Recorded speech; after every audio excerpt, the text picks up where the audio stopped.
तो चलो स्टार्ट करते फिलहाल। फ़ेन देखो एक वर्ड है जिसका नाम होता है फ़ेन, उससे ही सुनो दो वर्ड है जिसका नाम प्रोनाउंसिएशन लगभग सेम होता है। तो फ़ेन मतलब होता है खुशी से, जिसको आप कहते हो ग्लैडली। समझ पा रहे कि नहीं पा रहे? मैं कहूँ मैंने उसे खुशी से क्या किया भाई, एक्सेप्ट किया। समझ पा रहे कि नहीं पा रहे? तो वहाँ पे आप क्या लगाओगे, फ़ेन लगाओगे। आई एक्सेप्टेड हिम या हर, जो भी होगा, आई एक्सेप्टेड हिम या हर, मैंने एक्सेप्ट कर लिया खुशी से। उसके बाद क्या लगाओगे, ग्लैडली की जगह आप क्या लगा सकते हो, बाई फ़ेन लगा सकते हो खुशी से। समझ पा रहे कि नहीं पा रहे? चलो, कई ऐसे चीज़ें हो जो आप एक्सेप्ट करते हो, कबूल करते हो, उसको क्या कहेंगे खुशी से, तो आप क्या कहोगे, या तो ग्लैडली लगा सकते हो, यहाँ पे वहाँ पे FAIN फ़ेन लगा सकते हो। क्लियर है? कोई दिक्कत तो नहीं है? तो फ़ेन और ग्लैडली का मतलब क्या होता है, खुशी से। दूसरा एक वर्ड आता है FEIGN। FEIGN का मतलब होता है फ़ेन, जिसका मतलब होता है दिखावा। दिखावा मतलब जो सच नहीं है, मतलब होता है ना जो रियल नहीं है, उसको आप दिखावा के तौर पे किसी को दिखाते हो, उसको क्या कहते हैं, फ़ेन। जो बहाना कभी कभी होता है ना, बहाना बनाना, जब कहते हो ना बहाना बना देते हो जो रियल नहीं है, उसको नौटंकी करके दिखा देते हो, उसको क्या कहेंगे, फ़ेन टाइप का कहेंगे, फ़ेन कहेंगे। To pretend to feel something, मतलब प्रिटेंड का मतलब क्या होता है, नाटक करना, किसी चीज़ को ऐसे तौर पे दिखाना। टू फील समथिंग, ऐसा रियलाइज़ कराना नाटक तौर पे, उसको क्या कहोगे, फ़ेन कहोगे। ठीक है ना? लगभग फ़ेन और फ़ेन इसका प्रोनाउंसिएशन लगभग सेम होता है। दिखावा करना होता है, या फिर जो सच नहीं है उसको ले आता है, जिसको आप क्या कहोगे, दिखावा या बहाना बनाने के तौर पे आता है। एक और है जिसका मतलब होता है फेटल। फेटल का मतलब होता है घातक, जो सीरियस होता है। समझ पा रहे हैं? इसका मतलब क्या होगा, सीरियस। आप कभी कभी देखोगे आपके वजह से नुकसान कभी कभी शब्दों से हो जाता है। आपने कुछ कहा, किसी और का नुकसान हो गया, तो क्या कहोगे, your word is fatal for me, मतलब आपका वर्ड मेरे लिए क्या है, घातक है, जिसकी वजह से मेरा क्या होता है, नुकसान होता है। सीरियस जिसको आप कहते हो, जिसकी वजह से कभी क्या हो जाए, घातक हो जाए। घातक मतलब समझ रहे हो, डेंजर हो जाए, खतरनाक हो जाए। सीरियस की जगह आप डेंजर भी लिख सकते हो, कि डेंजर का मतलब भी क्या समझोगे, डेंजरस जो हो, खतरनाक हो, उसको क्या कहोगे, फेटल टाइप का। कई के शब्द होते हैं फेटल, डेंजरस होते हैं, कि कई लोग अगर कह दे कुछ भी तो उनकी वजह से क्या होगा, दूसरे का नुकसान हो जाता है। कई जगह पे देखोगे, समझ पा रहे कि नहीं पा रहे, तो फेटल हो जाता है। आप देखोगे एक होता है फेटफुल। फेटफुल का मतलब होता है महत्वपूर्ण, जिसको आप क्या कहते हो, परंतु नकारात्मक तौर पे। महत्वपूर्ण तो है, इम्पोर्टेंट तो है, लेकिन नकारात्मक तौर पर। Important but with usually negative effect होता है। इम्पोर्टेंट तो है, मतलब ज़रूरी है कभी कभी, लेकिन क्या होता है, उसका असर नेगेटिव तौर पे होता है। जैसे मालूम चला आपको कहीं हेडेक होता है, आप बार बार मेडिसिन लेते हैं, थोड़े टाइम के लिए आप टेम्परेरी राहत तो पा रहे, लेकिन इसका असर क्या होता है, नेगेटिव होता है। उस टाइम के लिए आप क्या लगाओगे, फेटफुल लगाओगे। समझ पा रहे कि नहीं पा रहे? जिसका टेम्परेरी लाइफ में मतलब मज़ा तो मिल गया, लेकिन जीवन में क्या हो जाए, आगे चल के उसका नुकसान होने लगे, नेगेटिव तौर पे उसका इंपॉर्टेंस है। समझ पा रहे? तो उसको क्या कहोगे, फेटफुल कहोगे। आपका अभी बताओ, थोड़े टाइम के इन्जॉयमेंट के लिए ज़िंदगी आगे चल के क्या हो जाता, फेटफुल हो सकता है। समझ पा रहे कि नहीं पा रहे? हाँ, इंटरटेनमेंट मैं बार बोलता हूँ ज़रूरी है, लेकिन लिमिट में। ऐसा नहीं कि पूरा अपना मज़ा ही कर रहे और कुछ जीवन अपने लाइफ के लिए कुछ नहीं कर रहे, भविष्य के लिए कुछ नहीं कर रहे। इसलिए डिपेंडेंसी नहीं चाहिए, इंडिपेंडेंसी लाओ अपने अंदर, कि मैं खुद कुछ कर सकता हूँ या कर सकती हूँ। एक वर्ड आता है जिसका मतलब होता है फेलिसिटी।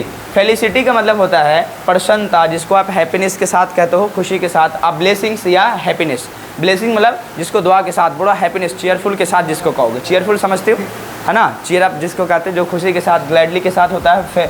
फेलिसिटी होता है प्रसन्नता। समझ पा रहे कि नहीं पा रहे? इसको क्या कहोगे, हैप्पीनेस, खुशी के साथ। एक और होता है जिसका नाम होता है फैसिलिटी। फैसिलिटी का मतलब होता है सुविधा। समझ पा रहे? जिसको कहोगे एकदम आराम से, कोई चीज़ बहुत ईजी तो आपका हो जाए, उसको क्या कहोगे। इसका वर्ड आता है जिसको क्या कहोगे, ईज़।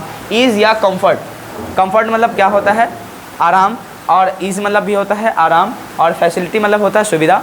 उसी को कहते हैं जो मतलब आरामदायक है, बहुत आराम से आप कर सकते हो, जिसको आप कहते हो फैसिलिटी बहुत अच्छा है, बहुत आराम से कोई चीज़ भी आसानी तौर पर हो जाओ, उसको क्या कहोगे, आसानी से, सुविधाजनक हो जाओ। इस वर्ड से आता है कंफर्टेबल। देखो कोई चीज़ कहते हो ना, कंफर्टेबल है कि नहीं, कंफर्टेबल मतलब सुविधाजनक, आराम है कि नहीं, आरामदायक है कि नहीं, जिसको क्या कहोगे, कंफर्टेबल कहते हो। कई ऐसे चीज़ को आप खरीदते हो तो ऑटोमेटिक कहते हो ना, कंफर्टेबल है कि नहीं है। समझ पा रहे कि नहीं पा रहे?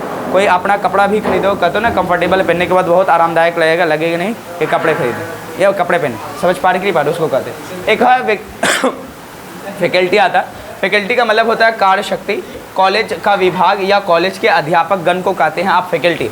जो यूजुअली आप टीचिंग लाइन से जुड़े होते हैं, टीचर जो कॉलेजेस में कार्य शक्ति के रूप में कार्य करते हैं, काम करते हैं, कॉलेज की विभाग। जैसे मालूम चला बायोलॉजी के एक फैकल्टी होते हैं, बायोलॉजी जाओगे तो बायोलॉजी के फैकल्टी भाई, यानी बायोलॉजी पढ़ाते हैं, तो बॉटनी है, जूलॉजी है, इस टाइप के मतलब विभाग को भी आप क्या कहोगे, फैकल्टी ही कहोगे। और उसके शिक्षक जो पढ़ाते हैं उनको भी आप क्या कह सकते हो, फैकल्टी कह सकते हो। ये फैकल्टी कहाँ के, तो बायोलॉजी डिपार्टमेंट का। डिपार्टमेंट समझ में आता है ना, तो इसी को कहते हैं आप कार्य शक्ति, यानी कार्य करने की जो कला होती है डिपार्टमेंट वाइज, उसको कहते हैं। कॉलेज का जो विभाग होता है डिपार्टमेंट, उसको भी कहोगे आप। या कॉलेज के जो अध्यापक गण होते हैं, जो शिक्षक होते हैं, जिसको आप प्रोफेसर कहते हो। और प्रोफेसर का मतलब स्पेसिफिक नहीं कि कौन सा प्रोफेसर, तो आपको दिखाना पड़ता है कि ये इनके प्रोफेसर इस टाइप के प्रोफेसर है। और उसी को क्या कहोगे आप, सीधे सीधा फैकल्टी कहोगे। कि जो टीचर आप किस लेवल के कहते हो, इधर टीचर कहते हो ना, तो कॉलेज के जो अध्यापकगण होते हैं उस डिपार्टमेंट को क्या कहोगे आप, फैकल्टी कहोगे कि इस चीज़ के फैकल्टी हमारे पास। और एक और होता है 40 टच या 40 चस पढ़ते हैं इसको। आकस्मिक होता है, आकस्मिक या हैपनिंग बाई चांस, जो अचानक हो जाए या भाग्य से कभी कहीं कोई चीज़ होता है, आपका मन नहीं था, ऑटोमेटिक हो गया, इसको क्या कहोगे, 40 टच। समझ पा रहे हैं। अब क्या कहेंगे इसको, आकस्मिक तौर पे जो हैपनिंग हुआ, बाई चांस हुआ, आपका इरादा नहीं था, ऑटोमेटिक होता ना, जनरेट हो जाता, उसको कहेगा। और होता है फॉर्चुनेट मतलब होता है भाग्यशाली, जिसको आप क्या कहते हो, लकी। पर्चा में जैसे मैं बोलूँ आप बहुत भाग्यशाली हैं, यू आर फॉर्चुनेट। समझ पा रहे क्या, नहीं पा रहे, क्योंकि कई ऐसे लोग हैं जो चाह के भी पढ़ाई नहीं कर पा रहे। आप इतने लकी हैं, आपके माँ बाप इस लायक हैं कि आपको पढ़ाने का मतलब क्या दे रहे हैं, टाइम दे रहे हैं भाई कि जाओ पढ़ो लिखो, जो भी होगा, जो हम नहीं कर सके कम से कम तुम कर लो। लेकिन आप भी आने के बाद वही करोगे, तो समझ जाओ आपकी भी ज़िंदगी वही होने वाली है। जिस उम्मीद से यहाँ आए हो, तो उम्मीद टूट जाएगा एक दिन। अभी नहीं समझ में आएगा, ये इसमें समझ आएगा, फेटफुल में। समझ पा नहीं पा रहे, जो टेम्परेरी मज़ा के साथ साथ पूरी ज़िंदगी फिर डिफ़िकल्टी से गुजरेगा, तो समझ में आता है। इसलिए बोलता हूँ इंडिपेंडेंसी बहुत ज़रूरी है। डिपेंडेंसी ख़राब चीज़ होता है। समझ पा नहीं पा रहे, अपने अंदर जीना सीखो। सबसे बड़ा वही चीज़ होता है जो खुद के अंदर जीना सीखो। समझ पा नहीं पा रही, ये मत समझना कि अकेला रहना ख़राब चीज़ है। अकेले कभी रहोगे ना तो खुद महसूस होता है कि मैं सच में क्या हूँ। समझ पा नहीं पा रहे, हाँ हाँ, इंडिपेंडेंसी भी नहीं मिलता है। क्यों नहीं मिलता, वजह बहुत सारा होता है, सोसाइटी को लेकर, कल्चर को लेकर बहुत सारे रीज़न्स हो सकते हैं। एक अगला गलत किया है तो उसको देखकर फिर आपके पास भी नेगेटिविटी बहुत तक पहुंच सकती है। समझ पा नहीं पा रहे, इसकी वजह से नहीं मिलती। समझ पा नहीं पा रही, वो होता है। और वही है कि आप हो सकता है बंद कमरों में भी आप वो कमाल कर दे जो खुलेआम लोग नहीं कर पाएँ कोई कोचिंग करके, तो आपको शायद मौका देते हैं घर वाले कि आप ये करो वो करो। आपको दिखाना है। आज तक तो बहुत ज़माना आगे हो चुका है, आप घर बैठे नहीं सब कुछ कर सकते। समझ पा रहे, ऐसे नहीं है कि आप कहीं जाओगे तभी होगा, वो डिपेंड करता है कि आप खुद पे कितना ध्यान दे रहे। समझ पा रहे कि नहीं पा रहे। यहाँ तो जब आप इंटरनेट स्टार्ट करोगे तो पता नहीं आ जाएगा, छमक छलो स्टार्ट हो जाएगा, वहीं आपका दिमाग ही डाइवर्ट हो जाएगा। जहाँ शॉर्ट वीडियो चला तो उसमें तो है ही है, और टाइम आपका मतलब खींच ही लेगा किसी तरह। आप सोचोगे कि पढ़ाई करेंगे, लेकिन वहाँ ऑटोमेटिक वो टाइम चला जाएगा कहीं और जहाँ गया तो दिल ऑटोमेटिक कहेगा ना, एक और, दो और, तीन और, उसे करते करते कई घंटे बीत जाएंगे। फिर कहोगे हाँ टाइम हो गया, चल दिए। आप जिस मकसद के लिए जहाँ गए थे उस मकसद को आपने पूरा नहीं किया। याद करो, आपको कहानी भी बताए थे एक, किसका, पंकज का कहानी याद है? नहीं बताए थे जी, बहुत पहले भी बताए थे। पंकज की कहानी बताए थे, तुमको बताए थे ना पंकज की कहानी, एक बुढ़िया की कहानी, यूँ सबको बताए थे, याद है जी? क्या बात बताए थे कि जिस जगह जहाँ पर जाना, जिस काम के लिए जाना, उस मकसद को पहले देखना कि मैं यहाँ आया किस लिए हूँ। ये छोटी मोटी कहानी से बताए थे ना आपको, ये भूल गए? नहीं, आपको याद है? नहीं, आप नहीं, तुम लोग को नहीं याद है? हाँ, अच्छा चलो पहले इसको ख़त्म कर लेते हैं, फिर छोटी सी कहानी से फिर जल्दी से चले आए। देखो, फॉर्चुनेट का मतलब होता है भाग्यशाली। इसलिए बता रहा हूँ क्योंकि आप भाग्यशाली हैं। कई लोग चाह के भी नहीं पढ़ पा रहे, समझ पा रहे। और आप अपनी ज़िंदगी में हमेशा मोटिवेट रखना अपने आप को। जब बहुत ज़्यादा आगे बढ़ना है तो कुछ आगे लोग को देखना कि जो आपसे आगे निकल चुके, समझ रहे, बड़े बड़े लोग को देखना, तो आगे बढ़ने के चांस मिलेगा कि हम मुझको बड़ा आगे करना है। कभी कभी डिप्रेशन फील होने लगे तो मोटिवेशन ले लेना, आप कब्रगाह पे चले जाओगे, वहाँ से मोटिवेशन मिल सकता है।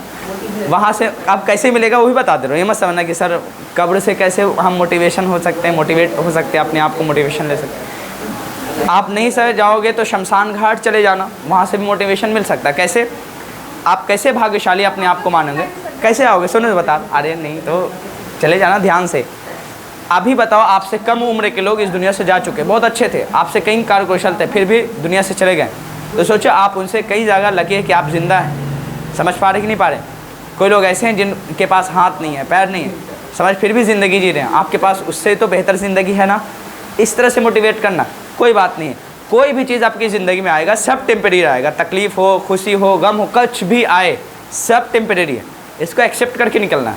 समझ पा रहे कि नहीं पा रहे? कुछ दिन का फासला होता है बस, सब ज़िंदगी में बदलता रहता है। समझ पा रहे कि नहीं पा रहे? उसको एक्सेप्ट करके निकलना आपको। वो बहुत कुछ सिखाती भी ज़िंदगी, ऐसा मत समझना कि कुछ ज़िंदगी में प्रॉब्लम आए तो आपको नहीं सिखाएगा, बहुत कुछ सिखा के भी जाता है। समझ पा रहे हैं? उससे मैच्योरिटी आती है, परिपक्वता जिसको कहते हैं, जिसमें क्या कहते हैं, अब तो पढ़ा तो रहे हैं, ये क्या पढ़ाने का चीज़ नहीं है गधा, हम दिमाग नहीं, 2 लाइन पीछे का याद नहीं, आप पढ़ाने की बात कर रहे हैं। समझ पा रहे कि नहीं पा रहे?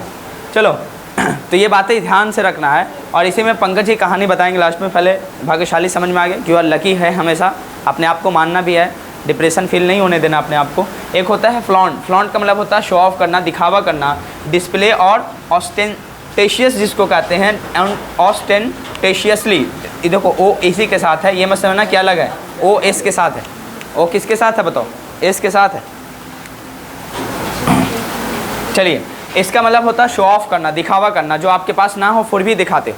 जैसे मालूम चला आपके पास 1000 रुपया है, समझ पा रहे कि नहीं पा रहे, और पूरे 1 महीना खर्च करना, और बस 10 दिन में इतना शो ऑफ किया कि हर दिन एकदम पार्टी चल रहा 100 रुपये का, 10 दिन में खाता, तो शो ही ऑफ हुआ कि नहीं हुआ? समझ पा रहे कि नहीं पा रहे? है कुछ नहीं लेकिन दिखावा खूब है कि हम तो बहुत बड़े। मालूम चला फिर 10 दिन बाद कर्ज मांगने लगे, हुआ कि नहीं? तो अगला पर्सन 2-3 दिन के बाद दे भी देगा, क्या है ये तो डेली 100-200 खर्च करने वाला है, इसके लिए 100-200 कुछ नहीं हो सकता, रिटर्न कर देगा। और फिर 20 दिन तक नॉन स्टॉप आपने पैसा ले लिया, तो 2000 का कर्जदार हो गया कि नहीं हो गया? और आता महीना में खर्च कितना आपको? 1000, तो फिर भी 1000 के कर्जदार रहेगा। और वैसे करते करते फिर गाड़ी लो में चली जाएगी। इसीलिए जितना है उतने में चलना है। समझ पा रहे? वो कभी कभी लिमिटेशन चलना, अगर नहीं है तो जरिया फिर खोजना।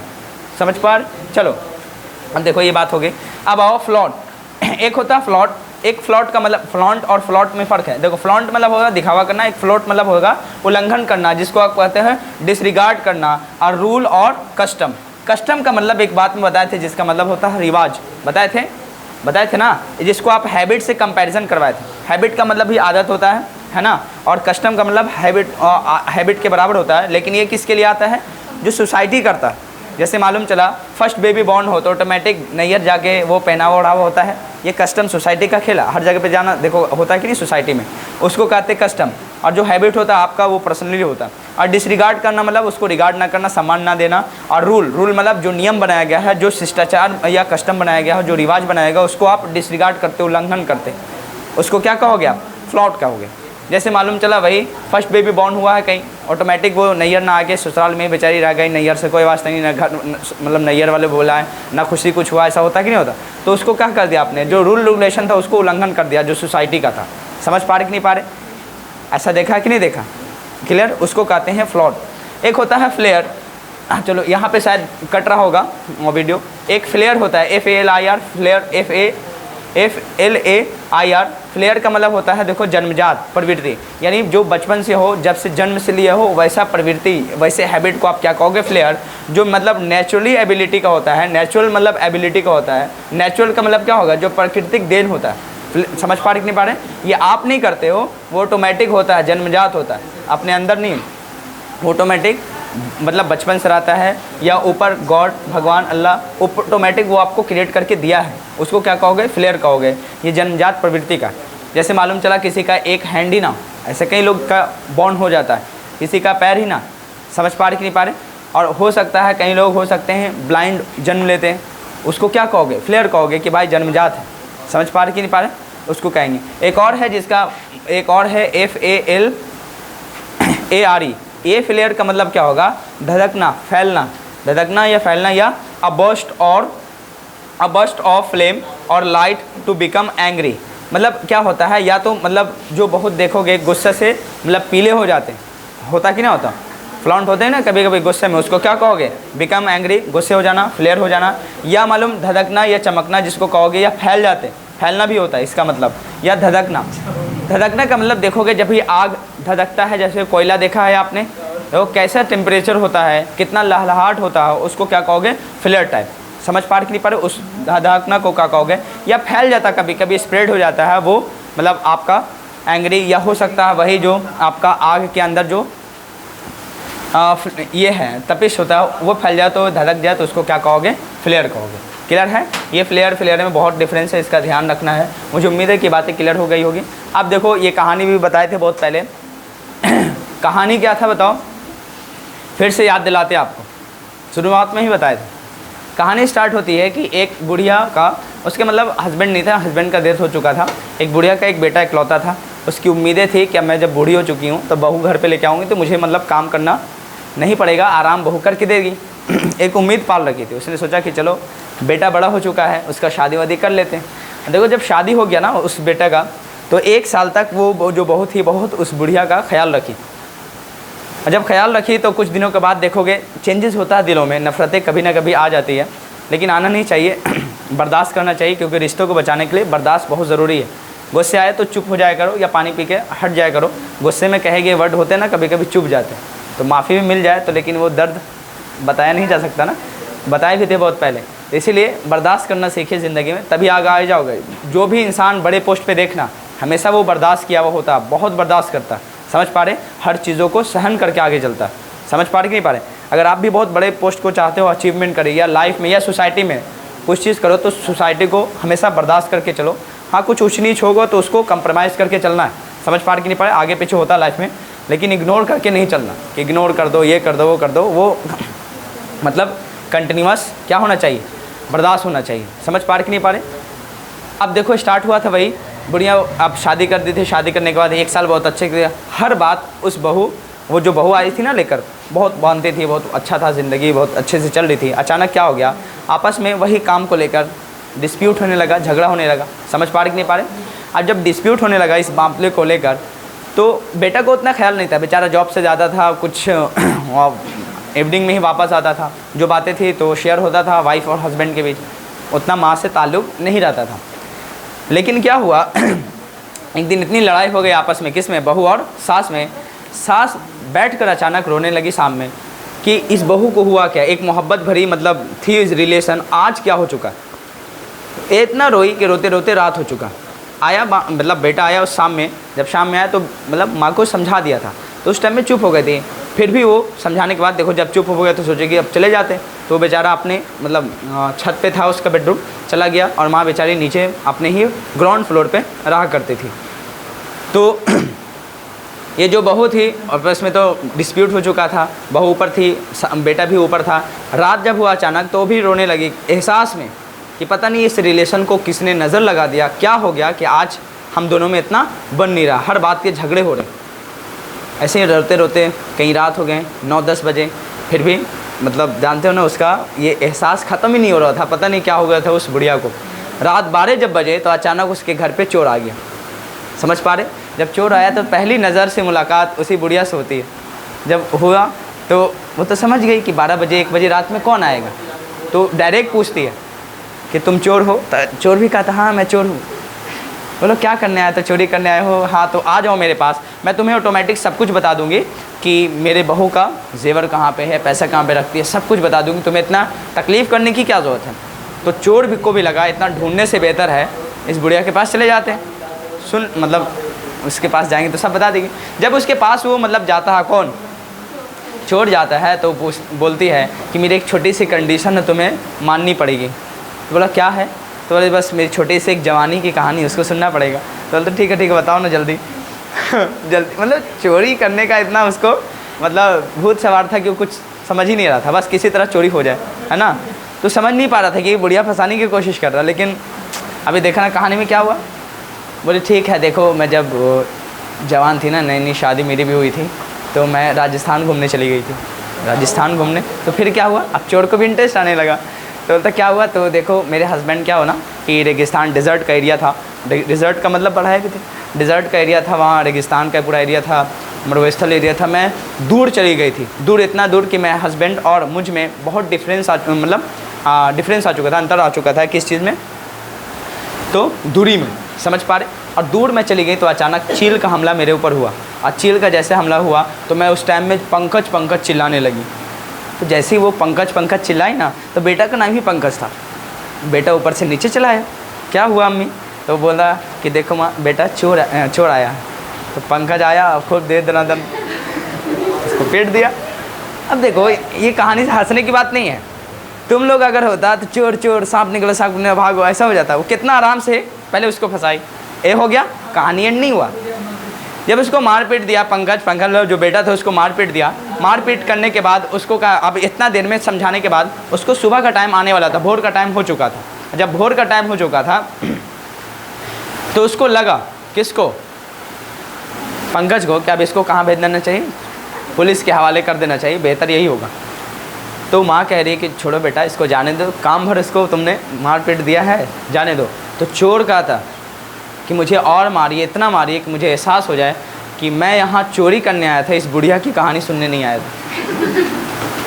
अब इस कहानी से क्या पता चला, अगर वो चोर अपने फोकस करता, जिस काम के लिए वहाँ गया था उस पर फोकस अगर किया होता तो शायद वो कामयाब हो चुका होता, है ना।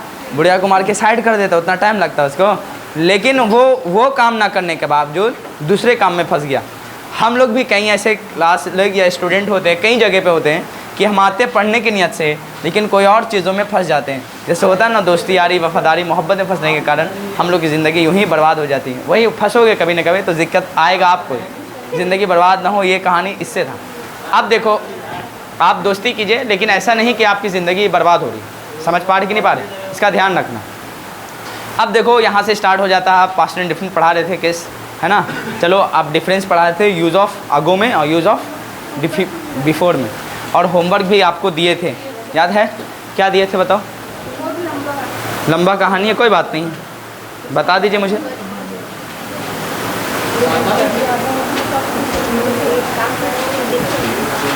पहले बताओ,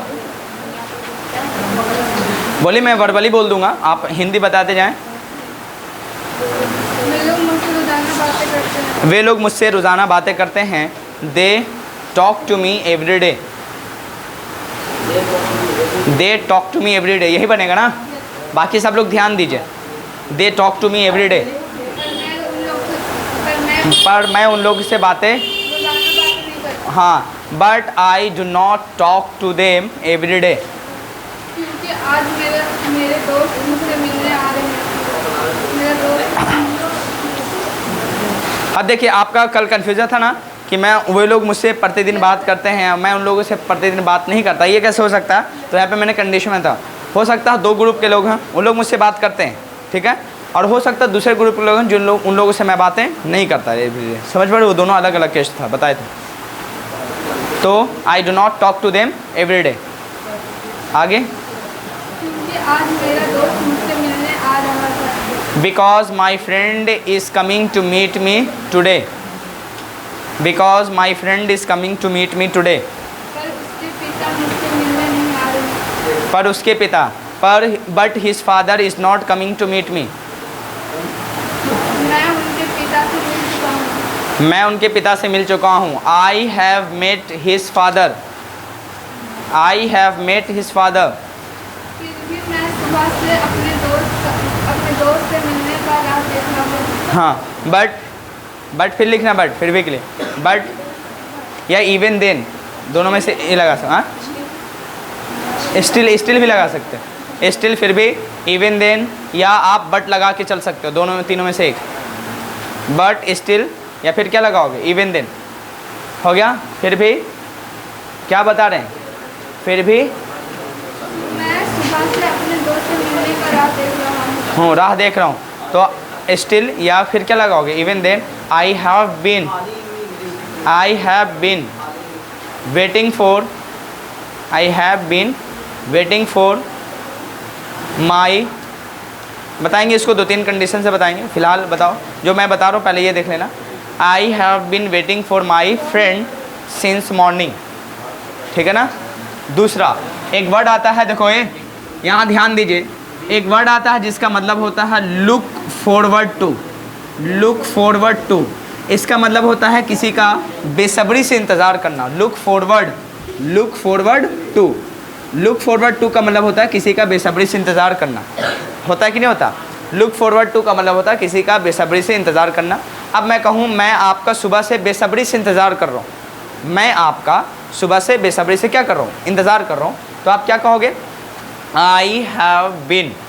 उसके बाद क्या लगाओगे, लुकिंग फॉरवर्ड टू यू लगाना पड़ेगा। समझ पा रहे कि नहीं पा रहे।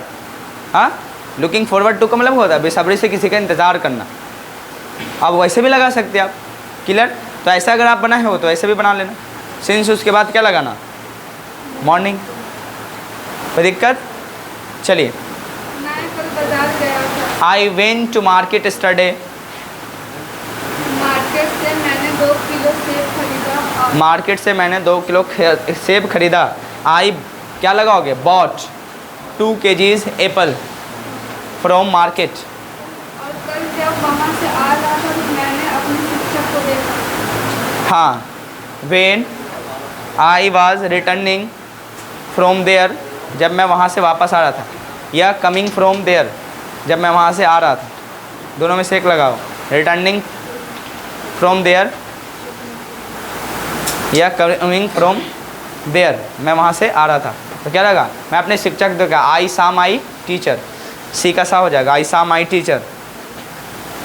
मेरे शिक्षक पहले से ही सेब खरीद चुके थे। मेरे शिक्षक, my teacher had already bought apples.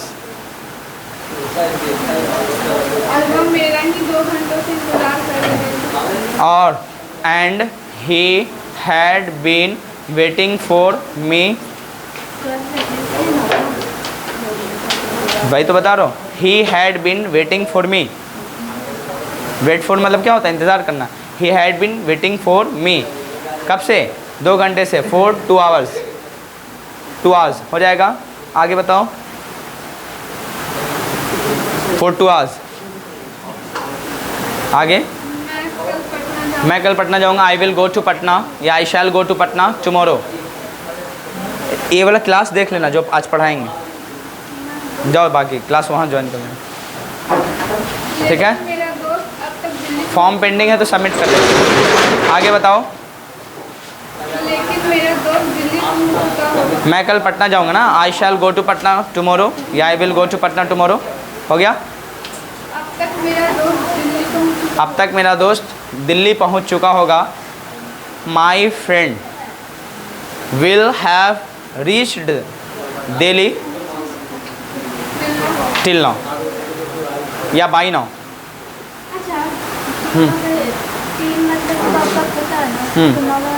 By now, now मतलब अभी, और बाई मतलब तक, अभी नहीं, टिल नहीं लगाएंगे, टिल घर लगा के छोड़ देंगे, टिल नाउ लगाना पड़ेगा, और ये बाई नाउ। आगे बोलो। और वह मोबाइल इस्तेमाल करता रहा होगा। हाँ, वह इस्तेमाल करता रहा होगा ना, यानी कंटिन्यूस फॉर्म फ्यूचर का आप बोल रहे हो, तो क्या लगाओगे, ही विल बी।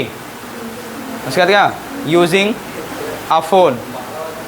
आगे, मैं अगले महीने से उसके साथ अंग्रेजी पढ़ाता रहूँगा। मैं अगले महीने से अंग्रेज़ी पढ़ाता रहूँगा उसके साथ, तो क्या लगाओगे, आई विद, आई लगा के क्या लगाओगे, with him, I with him, मैं उसके साथ। इतना मीनिंग आ गया, सब्जेक्ट बन गया आई, समझ पा रहे। प्रीपोजिशनल बताए थे ना, क्या बताए थे उसमें, नहीं पहले सब्जेक्ट के साथ लगाओगे, आई विद हिम लगाना पड़ेगा, मैं उसके साथ, हो गया। अब यहाँ पे वर्ब लगाओ, आई के अकॉर्डिंग लगेगा, क्योंकि प्रीपोजिशन का ऑब्जेक्ट वहाँ पे मिल गया आपको, तो आई के अकॉर्डिंग क्या लगाओगे, शैल या विल में से कुछ लगा लो, क्योंकि मॉडर्न में से ऐसा कोई है नहीं। आगे मैं आपको मॉडल पढ़ाऊँगा तो और डिफरेंस पूरा क्लियर कर दूँगा, कब लगाओगे विल, कब लगाओगे शैल। फिलहाल आई विद हिम है ना, हो गया। शैल या will have been teaching English from the next month, from the next month, हो गया, अगले महीने से, हो गया, कोई दिक्कत तो नहीं है। चलिए, ये हो गया आपका एंडिंग।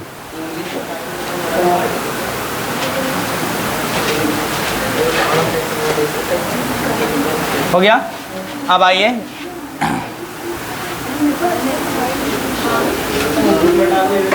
हाँ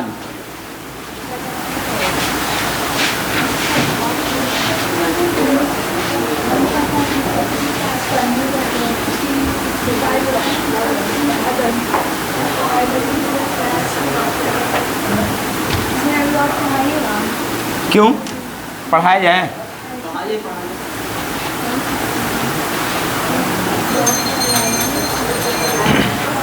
देखो आगो और बिफोर में क्या डिफरेंस है। अच्छा, कल क्या पढ़ाए थे, बिफोर नहीं पढ़ाए थे, खाली स्टडी बताए थे ना। स्टडी का use past continuous, past indefinite दोनों में यूज़ होगा, डिपेंड करेगा कौन सा टेंस कैसा आया, क्लियर है। चलिए अब देखो एक और वर्ड लिखो, देखो मैं कहूँ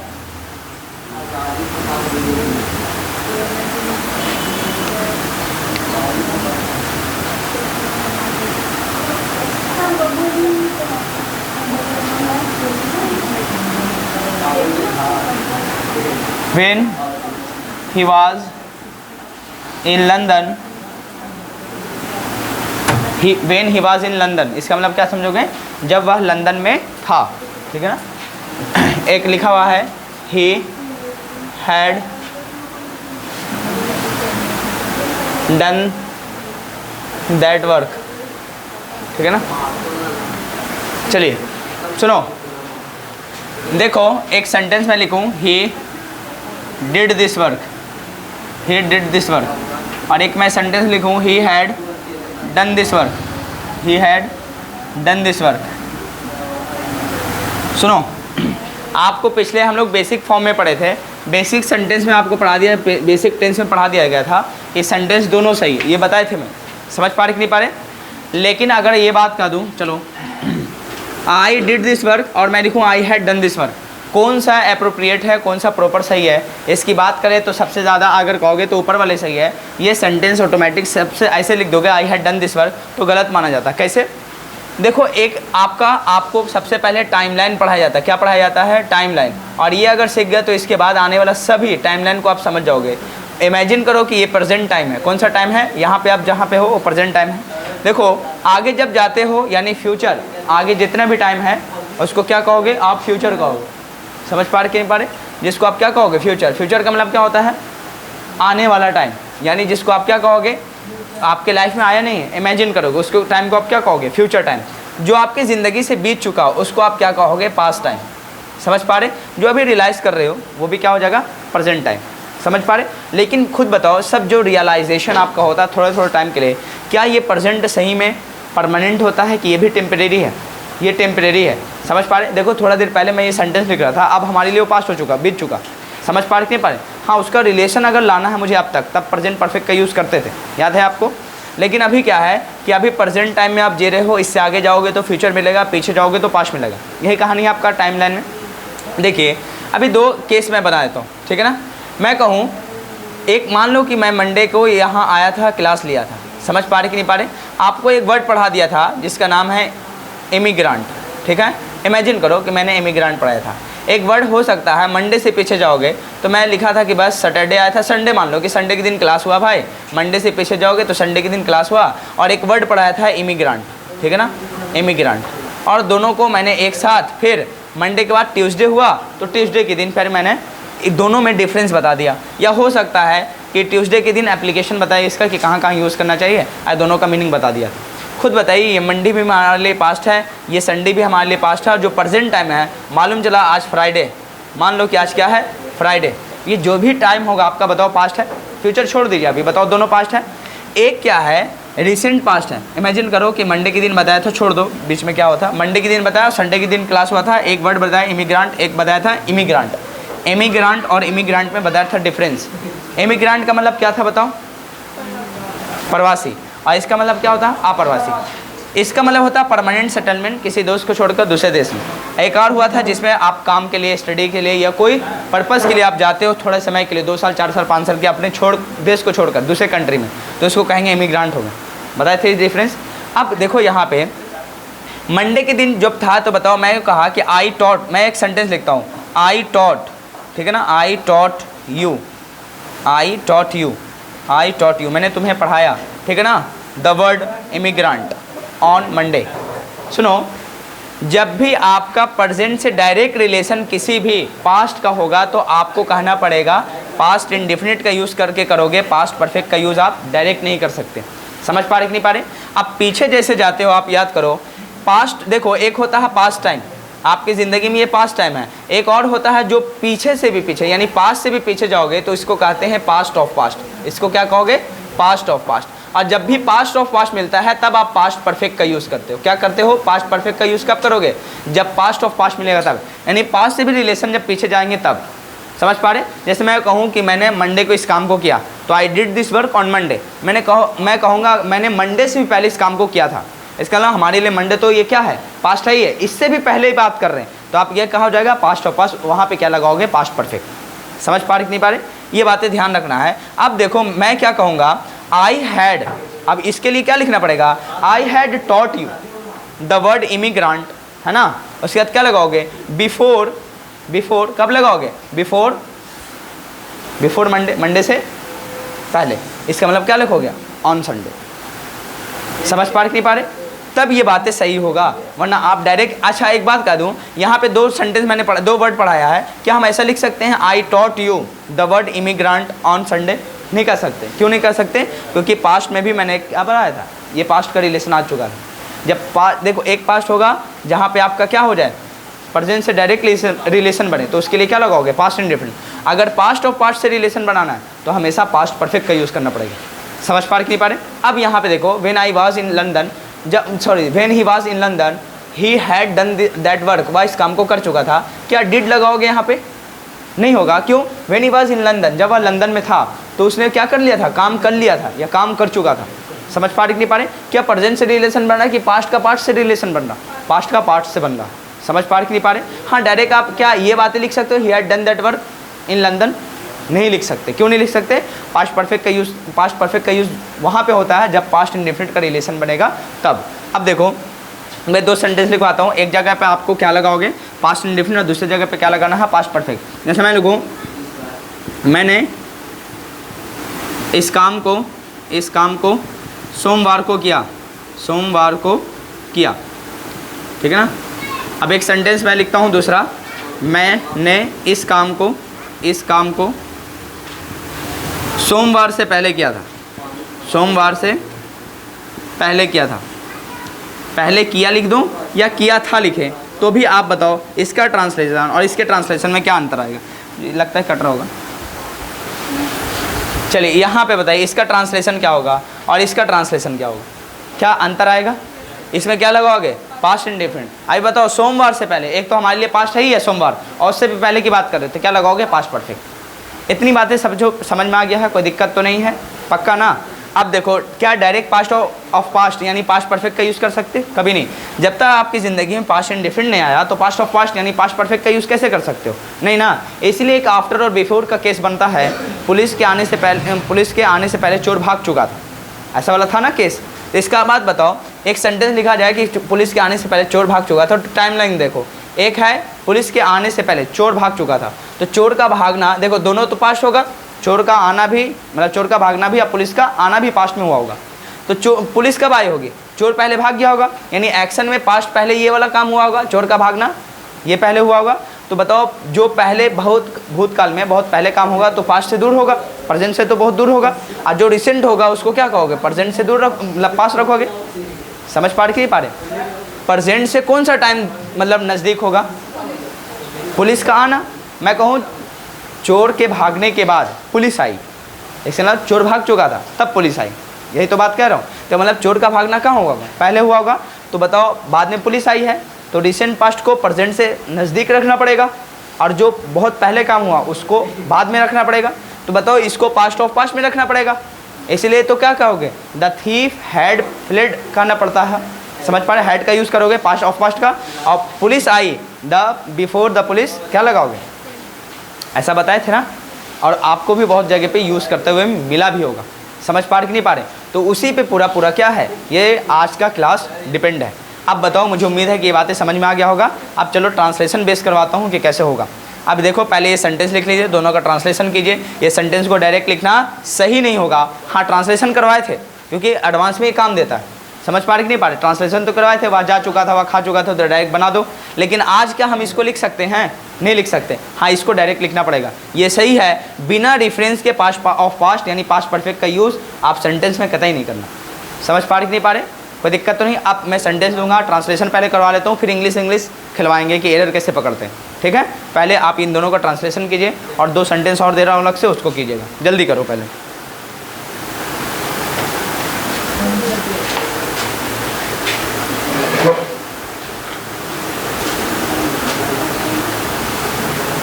हो गया होगा। ये टाइमलाइन अगर उतारना भी हो तो टाइमलाइन उतार सकते हो आप। टाइमलाइन में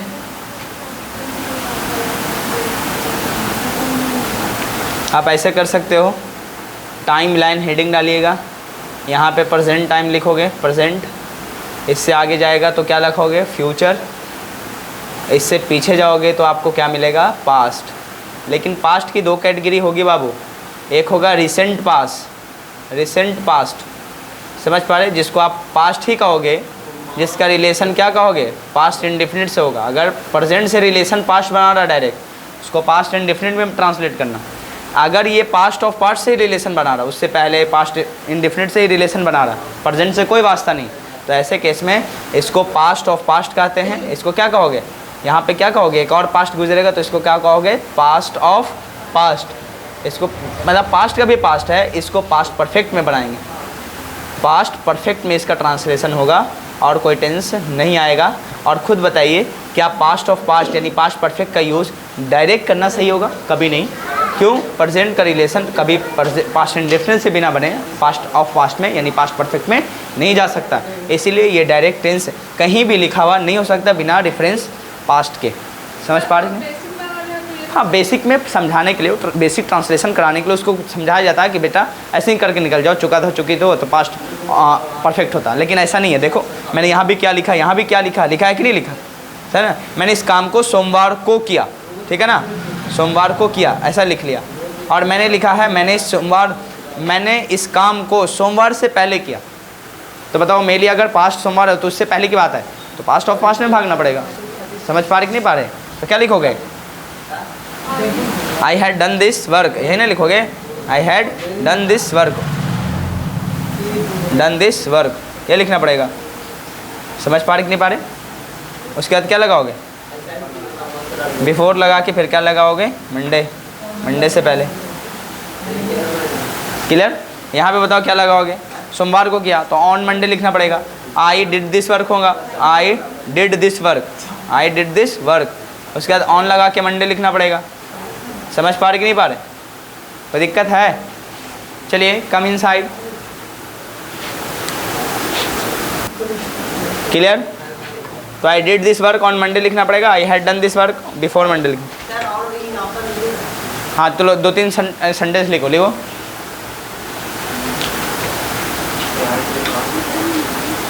लिखो वे लोग जुलाई से पहले यहाँ आए, वे लोग यहाँ जुलाई से पहले यहाँ आए थे या आए, बस इतना लिखोगे।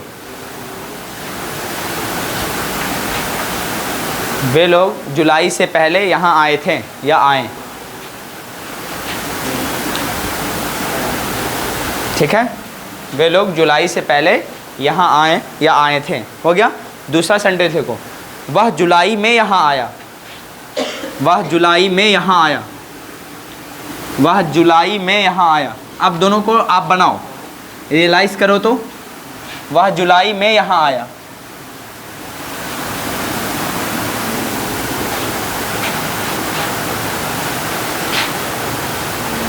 वह जुलाई में यहाँ आया, क्या बनेगा।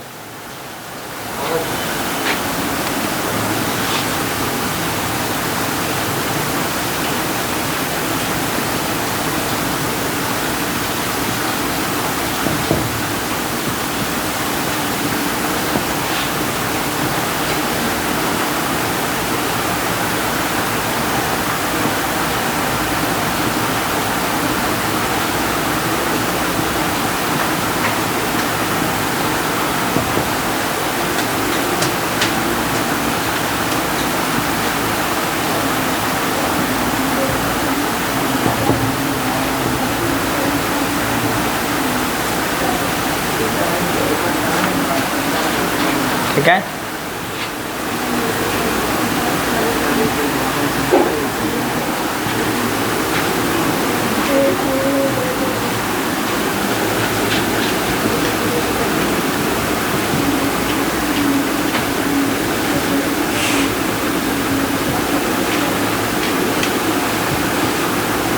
चलिए, मुझे उम्मीद है कि दो सेंटेंस मैंने दिया है, आप पकड़ लिए होंगे कि कौन सा टेंस पास्ट ऑफ पास्ट में जाएगा और कौन सा टेंस पास्ट इंडेफिनिट में जाएगा।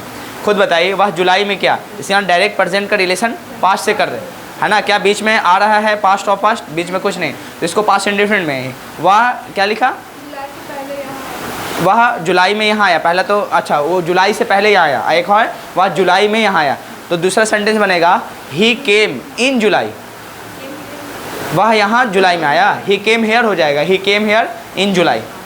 समझ में आया? दूसरा क्या होगा, वह जुलाई से पहले यहाँ आया, यह लिखा है। अच्छा वे लोग है, वे लोग क्या लिखे हैं, वे लोग जुलाई से पहले आए, तो क्या लिखोगे, दे हैड कम, यानी लिखो they had come here before जुलाई, नहीं जुलाई तो है, उससे भी पहले की बात करें। क्लियर? अब देखो मैंने 4 सेंटेंस लिखा है, आपको सेंटेंस पकड़ना है, कौन सा सेंटेंस गलत है इंग्लिश में और कौन सा सेंटेंस सही है। अब मैं 4-5 क्वेश्चन दूंगा, आपको पकड़ना है, ऑब्जेक्टिव टाइप में दे दूंगा कि कौन सा सेंटेंस सही है कौन सा गलत है। फिर हम लोग वो वाला केस पढ़ेंगे, आफ्टर वाला और बिफोर वाला केस, ठीक है। अब खुद बताइए, ही हैज़ डन इट, पहला क्या सही होगा, इन जुलाई, वह इस काम को वह इसे जुलाई में किया है, क्या सेंटेंस सही है? अगर मैं सेंटेंस अगर बोलो भी वह इसे जुलाई में किया है, तो क्या आप इस पर ट्रांसलेट कर दोगे? कभी नहीं। खुद बताओ जुलाई में, तो आप खुद बताओ ये पास्ट टाइम है कि नहीं है? जब ये पास्ट टाइम है, एंड हो गया है, टाइम अभी रिलेशन नहीं दे रहा प्रेजेंट का, तो बताओ पास्ट इंडिफरेंट में जाएगा कि नहीं जाएगा? अब ऐसे केस में इसको हटाओगे, यहाँ पे क्या लिखने पड़ेगा, ही डिड इट इन जुलाई करना पड़ेगा। जैसे आप बताओ दूसरा सेंटेंस बिल्कुल सही होगा, ही डिड इट इन जुलाई लिखना पड़ेगा। डू का सेकंड फॉर्म क्या होता है, डिड, तो पास्ट इंडिफरेंट हो गया। अब बताओ ये सेंटेंस सही है क्या, he had done it in July, क्या ये सेंटेंस सही है? बोलोगे बिना रेफरेंस के, पास्ट के बिना रेफरेंस, पास्ट परफेक्ट आता नहीं है, तो ये सेंटेंस गलत है। जबकि ये सेंटेंस बताओ, ही was in Mumbai, when he was इन मुंबई, जब वह मुंबई में था, ही डिड इट, क्या ये सेंटेंस सही होगा? अब इस सेंटेंस को सुधारने के लिए ऐसे ही लिख देना, समझ पा रहे कि नहीं पा रहे? अब इस सेंटेंस को सुधारने के लिए क्या करोगे बताओ? हाँ, हैड डन इट इन फरवरी करना पड़ेगा, समझ पा रहे? अब रट्टा मत मान लेना, देखो इन फरवरी हो या मैं इन जुलाई भी लिख देता, तो बताओ यहाँ पे past of past, past perfect का यूज़ करना पड़ता ना। देखो यहाँ पे इन जुलाई भी लिख देते अगर, समझ पा रहे कि नहीं पा रहे? जब वो मुंबई में था, अब मैं यहाँ पे फरवरी को हटा दूँ, जुलाई लिख दूँ, तो क्या बताओ पास्ट इंडिफरेंट रह जाएगा, पास्ट परफेक्ट ना होगा? क्या लगाओगे, हैड डन लिखना पड़ेगा ना। अब बताओ जो रट्टा सिर्फ मान ले कि इन जुलाई हो, ये हो, स्टरडे हो, ये हो, तो अब ये लगाएं, ऐसा गलत हो जाएगा। यानी आप पूरा मीनिंग को पढ़ने के बाद देख लेना, अगर पास्ट एक बार लिखा उसका रिलेशन फिर पास्ट का ही रिलेशन पास्ट से बनने लगे तो पास्ट परफेक्ट होगा, समझ पा रहे कि नहीं पा रहे? तो when he was in London, जब वो मुंबई में था, तो बताओ प्रेजेंट का रिलेशन पास्ट से तो कर दिया, उससे भी पहले की वो बात कर रहा है, तो वो इस काम को किया था, तो क्या लगाओगे, ही हैड डन इन जुलाई कर दोगे, समझ पा रहे हो ना? तो बताओ यही इन जुलाई, इससे पहले बताओ क्या था, पास्ट इंडिफरेंट में लिखा हुआ था, समझ पा रहे? अब यहाँ क्या है, पास्ट इंडिफरेंट लिखा। अब यहाँ पे मैं लिख देता, क्वेश्चन बताओ बनाने वाले, देखो कैसे भी क्वेश्चन, देखो क्वेश्चन का लेवल अलग अलग हो सकता है, पैटर्न यही रहता है, पूछने का तरीका अलग होता है, समझ पा रहे कि नहीं पा रहे? अब देखो मैं एक सेंटेंस लिखता हूँ, when she was with her father, जब वो अपने पिता के साथ थी, शी है ना, उसके बाद लिखेंगे this book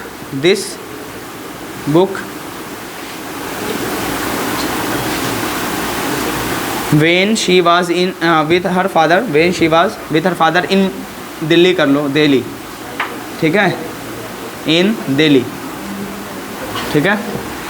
she fill in the blanks, this book, उसके बाद मैं लिखूँ दिसंबर, ठीक है।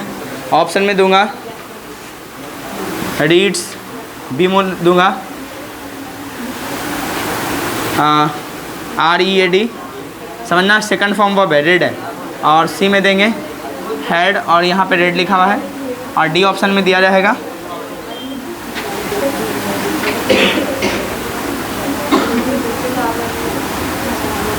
और ऑप्शन डी में दे दो all of this none of this, ऐसा रहेगा। बताओ किसके साथ जाओगे, बताओ किसके साथ, ये क्वेश्चन अगर दे दिया जाए अब तो। When she was with her father in Delhi, जब वह अपने पिता के साथ दिल्ली में थी, she fill in the blanks this book in December, दिसंबर लिखा हुआ है ना, तब क्या लगाओगे, हैड रेड लिखना पड़ेगा। आप किसके साथ, ऑप्शन सी के साथ जाओगे, वह इस किताब को पढ़ चुकी थी दिसंबर में ही, जब अपने पिता के साथ दिल्ली में थी तभी। समझ पा रहे कि नहीं पा रहे? विथ हर, अच्छा यहाँ पे फादर जोड़ लेना, शायद मैंने लिखा नहीं है ना, फादर लिख लीजिएगा इसे। अगर इनकेस फादर ना भी रहे तो कोई फ़र्क नहीं पड़ता, हो सकता है वो हर फ्रेंड की बात कर रहा है, अपने सिस्टर की बात कर रहा है, अपनी माँ की बात कर सकते हैं यहाँ पे प्रोनाउन के फॉर्म में। समझ पा रहे कि नहीं पा रहे? तो चलो, लेकिन हर फादर लिख लो तो और बेहतर होगा, क्लियरेंस ज़्यादा आ जाएगा। मुझे उम्मीद है कि बातें क्लियर हो गई, कोई दिक्कत नहीं है ना? इन बातों को उतार लेना, ये ऑब्जेक्टिव टाइप है। आप एक सेंटेंस लिख के छोड़ दीजिए, लिखिए। रुकिए ना, और कल सेंटेंस में हम इंग्लिश में लिखवाएंगे बिफोर अगो, वहाँ पे दिखाएंगे कि बिफोर सही, यहाँ पे अगो गलत, या अगो गलत तो बिफोर सही, ये वाला कल करवाएंगे। और एक और कल का क्लास होगा, उसमें मतलब आफ्टर और बिफोर का केस ट्रांसलेशन के साथ क्वेश्चन आंसर, ठीक है? ये ख़त्म हो जाएगा, बस एक क्लास और है, उसके बाद हम लोग उसके बाद एकदम ख़त्म, एक क्लास में फ्यूचर का पूरा मामला ख़त्म, एडवांस के तौर पे जो यूज़ होता है जहाँ पे। बाकी तो बेसिक में पढ़ाए थे वही को आपको। अब आ जाएंगे हम लोग फिर model intention of speaker, conditional sentence, समझ पा रहे? वो है इंटेंशन ऑफ स्पीकर, वर्ड नया लग रहा पूरा सेंटेंस, है ना? अच्छा चलो कोई बात नहीं, नया ही पढ़ लोगे, पहली बार पढ़ोगे ज़िंदगी में वो सब। ये सभी पहली बार अच्छा, ये सब पहली बार पढ़ रहे, ठीक है? कोशिश करो कि रिपीट करें इतना बार कि हम किसी को जाके पढ़ा दें। अब वहाँ कोचिंग वोचिंग खोल लो और वहाँ लिखवा देना, नादिर सर वहीं से पढ़ के गए, फिर यहाँ पहले पढ़ लो उसके बाद वहाँ जाए। फी ओनली 999 नहीं, सिर्फ 99 रुपया। और वहाँ पे ये पढ़ना आने के बाद कहना कि नादिर सर तो यहीं से पढ़ के गए थे। कृपया यहीं पहले पढ़ ले, उसके बाद वहाँ जाएंगे, ठीक है ना? तो वहाँ मतलब बेसिक पढ़ने के पहले एडवांस यहाँ पढ़ लो, फिर वहाँ बेसिक पढ़ने जाना। मेरा बात ना समझ आए तो वहाँ जाना। आप ये लिख लेना, इंग्लिश बाई फलना मैम, जो भी होंगी मैम वहाँ पे, फलना मतलब वो नाम तो होगा ना कुछ नाम, और लड़का होगा तो फलना सर, टीचर है। अच्छा भुगना पड़ता नहीं, स्टैंडर्ड लेवल का होंगे तो भुगना पड़ता, छोड़ दो, गधे का गधियों का क्या फ़र्क पड़ेगा। आजकल पढ़ने वाला है कौन, देख लो, कुछ नहीं, पूरा क्लास में तो है, ठीक है? बार बार देख लो, जनसंख्या पढ़ने वाले की कम है आज भी, दिल से पढ़ने वाले और पढ़ाने वाला भी, वो दोनों की कमी है इस दुनिया में, सच में बहुत कम मिलते हैं। इसलिए जनसंख्या देखोगे, रेशियो जो सक्सेस का होता है बहुत कम लोगों को मिलता है।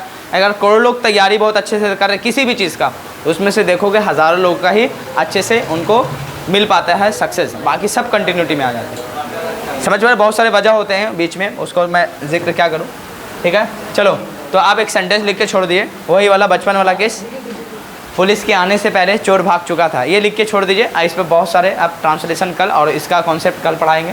मुझे उम्मीद है कि आज का ये कॉन्सेप्ट समझ में आ गया, पास्ट ऑफ पास्ट क्या होता है और पास्ट क्या होता है। पुलिस के आने से पहले चोर भाग चुका था, पुलिस के आने से पहले चोर भाग चुका था। भागने का देखो दो होता है, एक होता है फ्ली, फ्ली का मतलब भी भाग जाना होता है, एक का सेकंड फॉर्म थर्ड फॉर्म बनता है फ्लेड, क्लियर? एक होता है run away, RUN run, AWA run away, run away मतलब क्या होता है, भाग जाना, ठीक है ना? एक और होता है जिसका मतलब होता है एस्केप, एस्केप का मतलब ही होता है बच कर निकलना, भाग जाना, ठीक है? और कुछ ये सब वर्ड लिख के रखो, साइनोनिम एंटोनिम बहुत काम आता है। आगे हम लोग को जो चैप्टर कन्फ्यूजिंग वर्ब पेयर के बाद जब भी ख़त्म होगा तो क्या बनाएंगे हम लोग, फ्ली का फ्लेड हो जाएगा, थर्ड फॉर्म भी वही होगा, एस्केप का स्केप्ड हो जाएगा, थर्ड फॉर्म सेकंड फॉर्म, और आई रन का रैन बन जाता है सेकंड फॉर्म, और रन थर्ड फॉर्म में चले जाता है, जैसे कम केम कम। समझ पा रहे? ये ध्यान रखना, रैन हो जाएगा इसका सेकंड फॉर्म, रैन अवे हो जाएगा, और थर्ड फॉर्म में रन अवे ही लिखना पड़ेगा। हाँ, और इसमें लिखना स्केप्ड, डी जोड़ लेना, सिर्फ इसमें सिर्फ ई को हटा के डी जोड़ लेना, फ्लेड हो जाएगा। क्लियर? कोई दिक्कत? चलो, we will meet you in the next class, see you. और हाँ, अगर क्लास कभी देख रहे हो ऑनलाइन, शेयर कर देना। आज का आपका टारगेट यही होगा कि जब भी क्लास देख रहे हो शेयर करना, ठीक है?